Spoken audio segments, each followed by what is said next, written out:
સમે શિખરની યાત્રા અને કાઠમંડુની યાત્રા તો લગભગ ફેબ્રુઆરીમાં 6ઠીએ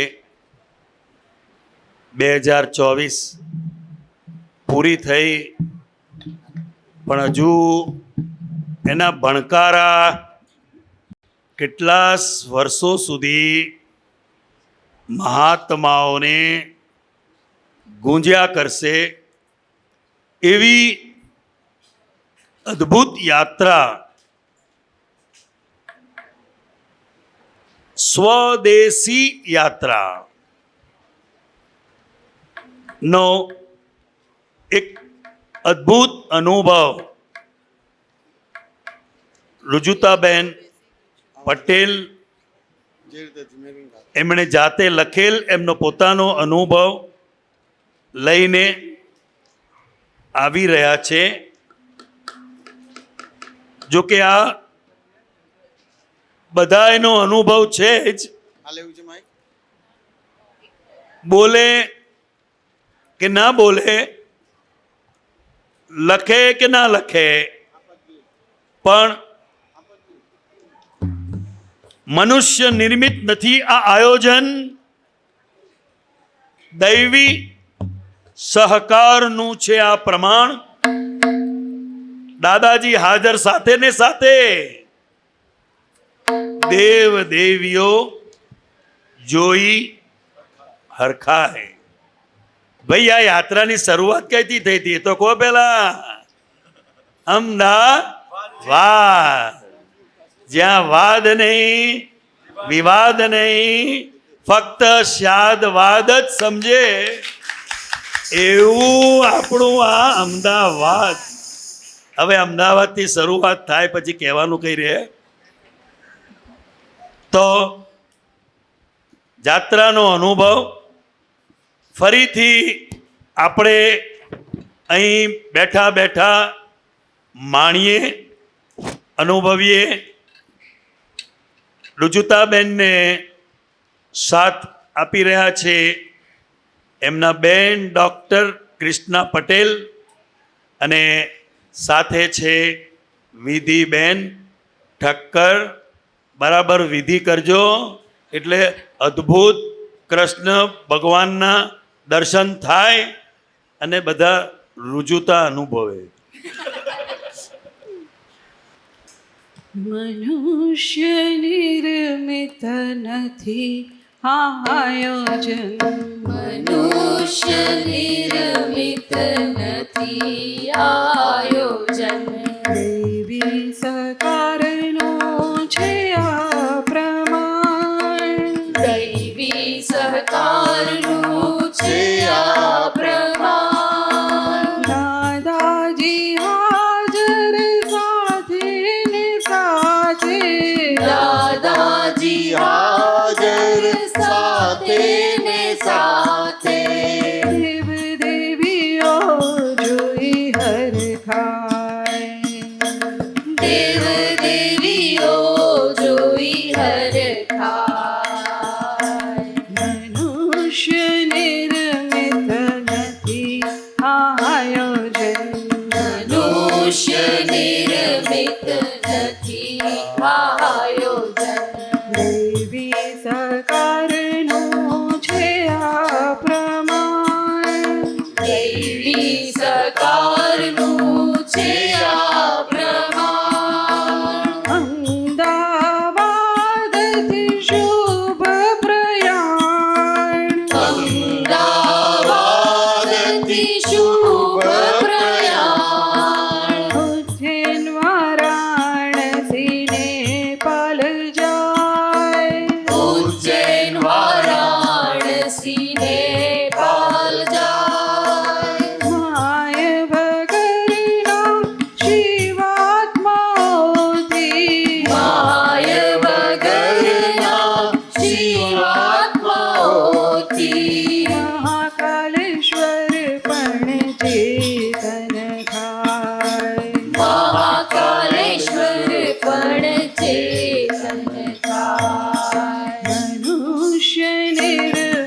કાળનો જીર્ણોદ્ધાર વર્તમાન કાળનો જીર્ણોદ્ધાર મનુષ્ય નિર્મિત નથી આયોજન મનુષ્ય નિર્મિત નથી આયોજન દેવી સકારનો છે આ પ્રમાણ દૈવી સકારનું છે આ પ્રમાણ નાલંદાની જ્ઞાન ધરા પર નાલંદાની જ્ઞાન ધરા પર જ્ઞાન બીજનું વાવેતર થાય જ્ઞાન બીજનું વાવેતર થાય લીલી મહેક છે વિતરાગી સૌરભ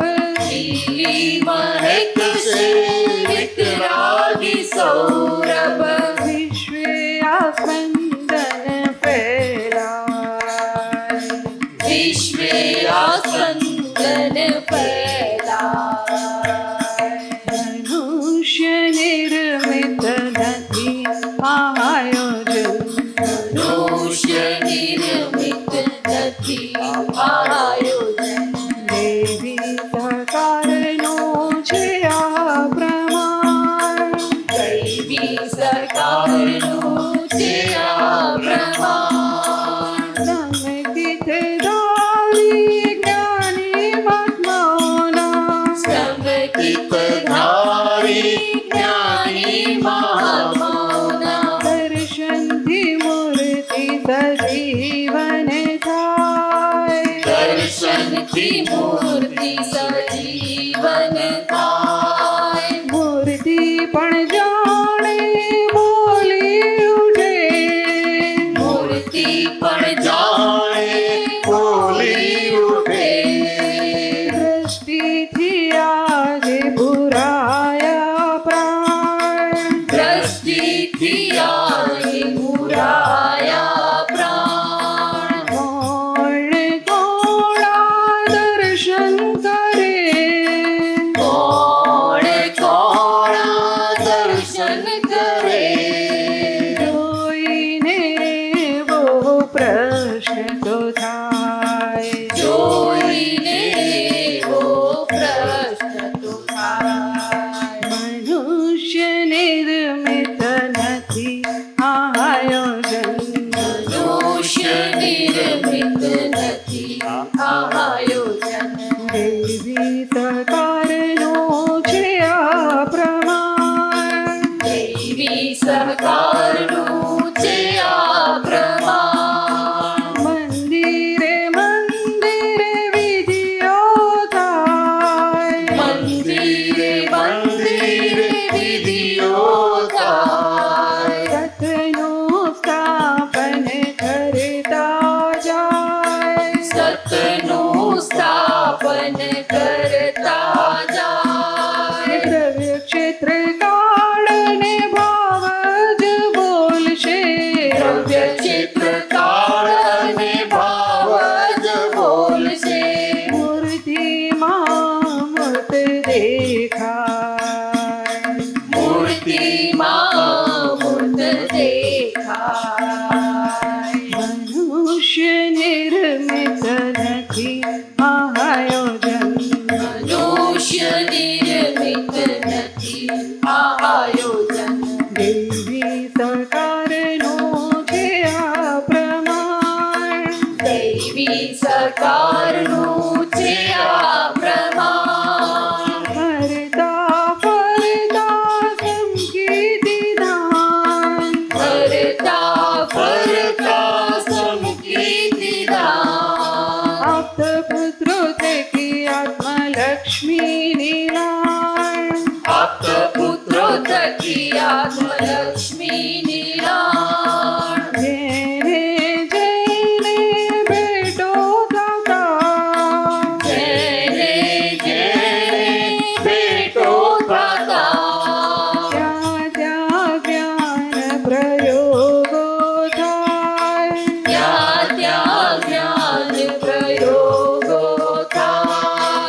દેવી સકારનું છે આ પ્રમાણ દૈવી સકારનું છે આ પ્રમાણ અહંકાર રૂપી પહાડને અહંકાર રૂપી પહાડને સર કરીને મહાત્માઓ સર કરીને મહાત્માઓ જ્ઞાન શિખરે પહોંચીને જ્ઞાન શિખરે પહોંચીને ગાયો દાદાનો જય જયકાર ગાયો દાદાનો જય જયકાર ગાયો દાદાનો જય જયકાર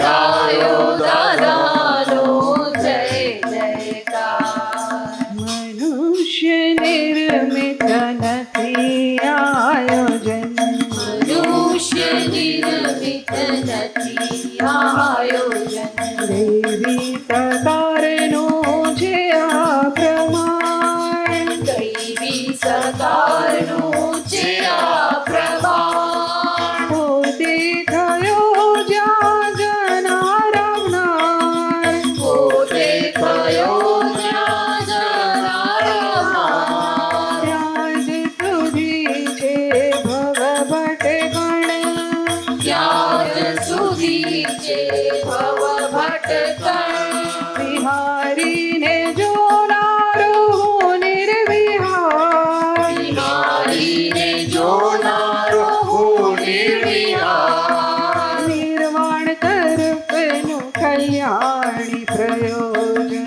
નિર્વાણ તરફનું કલ્યાણી પ્રયોજન મનુષ્ય નિર્મિત નથી આયોજન મનુષ્ય નિર્મિત નથી આયોજન દેવી સકારનું છે આ પ્રમાણ દૈવી સકારનું છે આ પ્રમાણ મહાવીરનું શાસન પ્રવર્તે મહાવીરનું શાસન પ્રવર્તે શાસન દેવ દેવીઓની સહાય શાસન દેવ દેવીઓની સહાય રક્ષક દેવ દેવીઓનું રક્ષણ રક્ષક દેવ દેવીઓનું રક્ષણ સતયોગી જાતિ ઘડી કાઢે દેખાય સતયુગી ઝાંખી ઘડી કાળી દેખાય